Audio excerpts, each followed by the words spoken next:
avec la télé publique, toujours dans l'air du temps.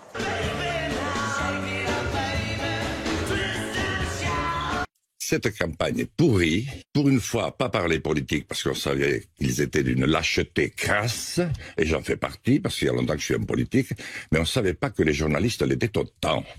Lâches.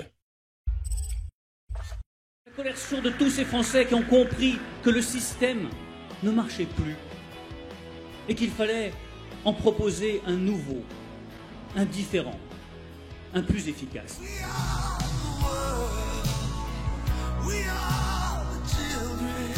D'un système politique qui est devenu le principal obstacle à la transformation de notre pays.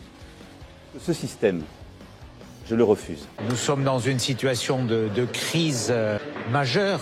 Le bruit, la fureur en permanence, le mensonge, la manipulation, les excès. C'est vrai qu'elle est très jolie, donc ça donne vraiment envie de voter pour elle. Elle est charmante, elle est fraîche. Juste un tout petit souci, parce qu'en fait elle s'est déjà présentée l'année dernière dans les Ardennes. J'ai retrouvé l'affiche et il y a un... il y a un petit FaceTime qui est passé par là. Il y a un truc qui s'est passé. Soit elle a été voir un super docteur, soit il y a non, mais c'est une vanne. Non, c'est pas une vanne. Truc. La candidate avoue qu'elle a juste demandé au graphiste de, je cite, elle a juste demandé au graphiste de mettre des lumières chaudes comme en Italie parce qu'elle se présente en Italie, ce qu'il a fait manifestement. Voici l'affiche donc de Samira Herbal il y a un an et voici celle de cette année. Alors oui, on s'aperçoit que la majorité présidentielle n'était pas contente des affiches de l'an dernier, donc ils les ont refaites. Ça c'est celle de l'an dernier. Voici donc l'affiche de cette année. Même veste blanche, même écharpe noire.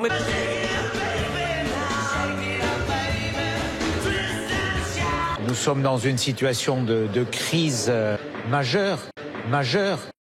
Madame la Première ministre, le peuple vous signifie depuis des semaines son refus de votre réforme injuste des retraites.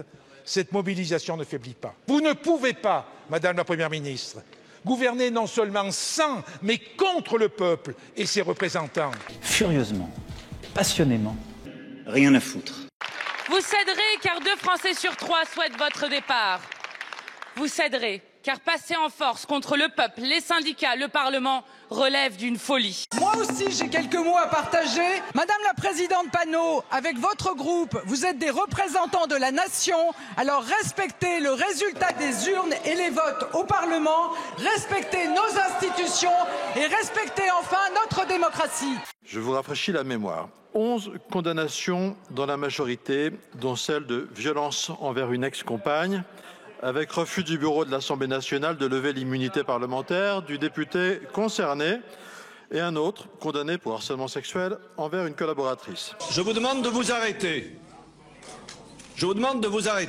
8 mises en examen, dont celle du secrétaire général de la présidence de la République, excusé du peu, et, pardon, monsieur le garde, celle du garde des Sceaux, accusé l'un et l'autre de prise illégale d'intérêt.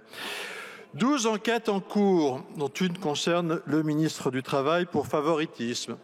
13, et oui, 13, mises en examen pour un seul homme, champion de France, toute catégorie, du nombre de mises en examen, accusé notamment de fraude fiscale, emploi fictif, financement illicite de dépenses électorales. Cet homme qui n'est autre que le conseiller politique du président de la République. Respectez nos institutions et respectez enfin notre démocratie.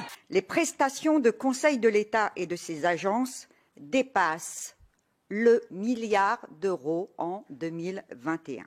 Un pognon de dingue, pour reprendre une expression bien connue. Il s'agit pourtant là d'argent public. Votre formation politique a même hésité à réinvestir dans la 9e circonscription des Français de l'étranger, l'un des vôtres, qui a été en son temps défendu par celui qui est devenu garde des Sceaux et qui a été condamné en première instance à 3 ans de prison, dont 1 an ferme et 2 ans d'inéligibilité pour violence volontaire.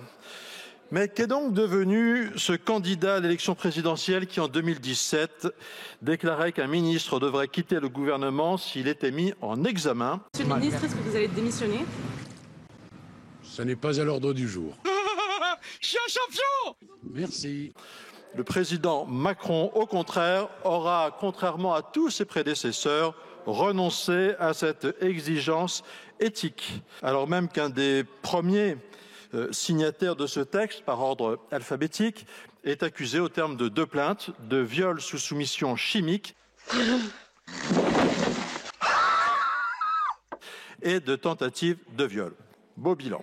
Respectez nos institutions et respectez enfin notre démocratie. Le RIB que je t'ai donné ce matin, tout le monde le cherche. J'attends du président de la République qu'il apaise le pays. Depuis jeudi et l'utilisation par la Première ministre Elisabeth Borne de l'article 49.3, au moins 8 permanences de parlementaires de la majorité ont été saccagées sur l'ensemble du territoire. Nous sommes dans une situation de crise majeure. Selon plusieurs de ses proches, il n'y aura ni remaniement, ni dissolution, ni référendum d'initiative partagée. À chaque fois, nous dénonçons une chose que les Français ont bien comprise. Vous êtes du côté de ceux qui ont le pognon et vous avez décidé de faire payer les pauvres parce qu'ils sont les plus nombreux. Salut les petits enfants, j'espère que vous allez bien. Tout d'abord, j'aimerais m'excuser auprès de tous les enfants qui n'ont pas eu de cadeau. Il se trouve que j'ai voulu livrer les petits Ukrainiens et j'ai pris une balle dans le dos et ça fait mal. Mais ne vous inquiétez pas, tout est là et ils seront livrés l'année prochaine. Je profite de cet instant pour répondre aux nombreuses critiques affirmant que je faisais travailler des enfants. Faux, ce sont des lutins. Ils touchent le RSA, en plus d'une aide de l'État, et ils sont super contents. Je voudrais aussi remercier tous les laboratoires d'avoir créé un vaccin aussi rapidement, même s'il y a quelques légers effets secondaires. Mais aujourd'hui, cela va beaucoup mieux. Bon, j'ai une 3e oreille qui a poussé sur la nuque, mais ça tombe bien, je commençais à ne plus entendre de l'oreille droite. Merci les laboratoires. Et pour finir, je voulais dire au petit Emmanuel Macron qui m'a écrit une lettre pour me demander de lui effacer tous les dossiers qu'il avait sur le dos. Je voulais lui rappeler que je suis le Père Noël et pas le magicien d'Oz. Au revoir. Nous ne voulons pas du 49.3. On ne voit pas pourquoi il faudrait utiliser le 49.3. Nous ne voulons pas de 49.3. Nous ne voulons pas du 49.3. On n'a pas envie, on se réveille pas le matin en se disant tiens, on aimerait bien faire le 49.3. Et la deuxième chose, c'est qu'aujourd'hui, on ne voit pas pourquoi il faudrait utiliser le 49.3. Comment? On vous a pas annoncé ma visite? Non. Ils ont rien dit? Non. Cette réunion, vous n'étiez pas présent? Non. Eh bien, c'est là qu'ils ont changé les plans. Ils ont changé les plans. Sur le fondement de l'article 49, alinéa 3 de la Constitution, j'engage la responsabilité de mon gouvernement. Le gouvernement, avec les conneries qu'il fait depuis des semaines maintenant, il rajoute par-dessus la casse du droit de grève dans le pays. Mais jamais de la vie ça va passer, ça jamais de la vie elle se laissera faire. Il va nous rester quoi? On va devoir travailler des années de plus pour continuer à les gaver. On devrait accepter ça, et en plus à coup de trick. Mais jamais ils rêvent. On prépare la finale, et vous savez quoi? Et on la gagne. L'Argentine, championne du monde pour la 3e fois. Les experts de l'ATF tentent de découvrir le mobile du pyromane. Procède-t-il par vengeance ou intimidation? Ou bien a-t-on affaire à un sociopathe qui trouve satisfaction à créer un climat de peur et d'insécurité dans une ville ou dans un quartier? La réalité, c'est qu'Emmanuel Macron, c'est une coquille vide. Tout est en train de partir en sucette. Nous voulons atteindre le plein emploi.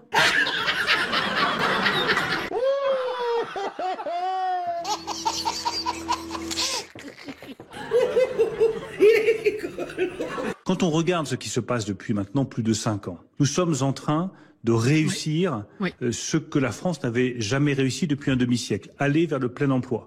Nous sommes juste au-dessus de 7% de taux de chômage. Combien? 7% de taux de chômage. Écoutez, monsieur, on était 14 000 dans cette usine. On est 7 000. Alors ici, ils sabrent des emplois. Dans la fonction publique, vous allez sabrer des emplois. Chez les cheminots, vous allez sabrer des emplois. Quand est-ce que vous allez arrêter? Ils sont riches à milliards. Vous voulez quoi? Ils sont obèses de fric. Vous voulez quoi? Nous voulons atteindre le plein emploi.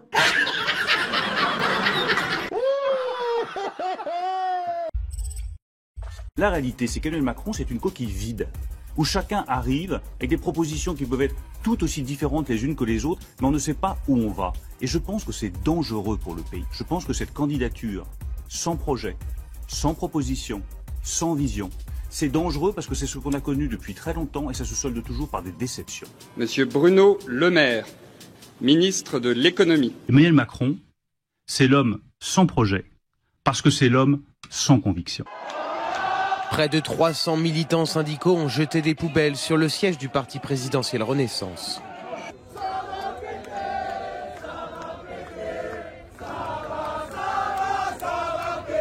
Sur Emmanuel Macron, vous traitez vous d'adolescent, co-responsable du ras-le-bol fiscal, candidat de l'establishment. D'abord, j'espère qu'il ne viendra pas dans votre région, parce que partout où il va dans une région, il insulte les habitants de la région. Il va en Bretagne, il y a des illettrés. Il va en Guadeloupe, il s'expatrie. Il va dans les Hauts-de-France, il considère qu'il y a de l'alcoolisme et du tabac en très grand nombre. Donc c'est quelqu'un qui ne connaît pas le pays. D'abord, on n'insulte pas les électeurs et on essaie de comprendre leurs difficultés. Pardon de vous le dire, parce que vous voudriez me mettre le singe sur l'épaule. Je crois qu'il est sur le vôtre.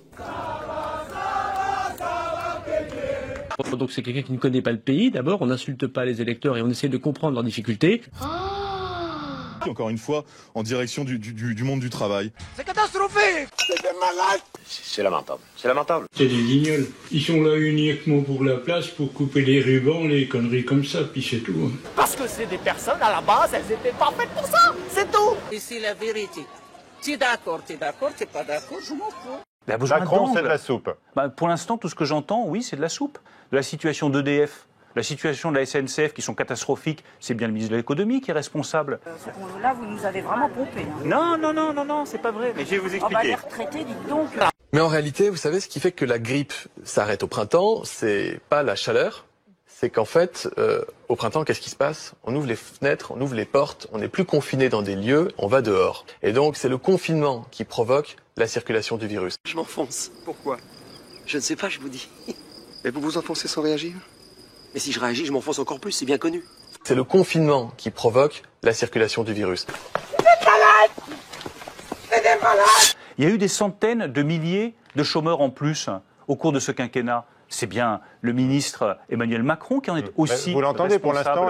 Manu, toi tu me vénères de fou, gros. T'es trop surcoté. Gros. Comment un bout comme toi, un président, pendant je sais pas combien de temps il y a des gilets jaunes, ils veulent ta peau. Comment toi t'es réélu? Je comprends pas, gros. Bizarre. Des entreprises publiques en mauvais état, des centaines de milliers de chômeurs en plus et des augmentations d'impôts absolument massives décidées dans les premiers temps du quinquennat alors qu'il était l'un des plus proches collaborateurs du président de la République. Vous laissez Macron, c'est de la soupe. Pour l'instant, tout ce que j'entends, oui, c'est de la soupe. Nous allons livrer une guerre économique et financière totale à la Russie. Un hectare, c'est quoi? C'est un hectare. Oui, c'est combien? En mètres? Bon, alors ça, j'ai jamais été doué en maths. Facile, c'est 10 ça aide pas beaucoup. C'est 10 000 mètres. 100 mètres sur 100 mètres. 100 mètres sur 100 mètres. Et ça fait 10 000 mètres, 100 mètres sur 100 mètres. Très bien. Je vous rassure, nous n'avons pas pété un câble. Il faut transformer la Russie tout entière, pour l'instant, en un État paria. Il faut arrêter d'acheter du gaz. Que j'emmerde les boycotteurs.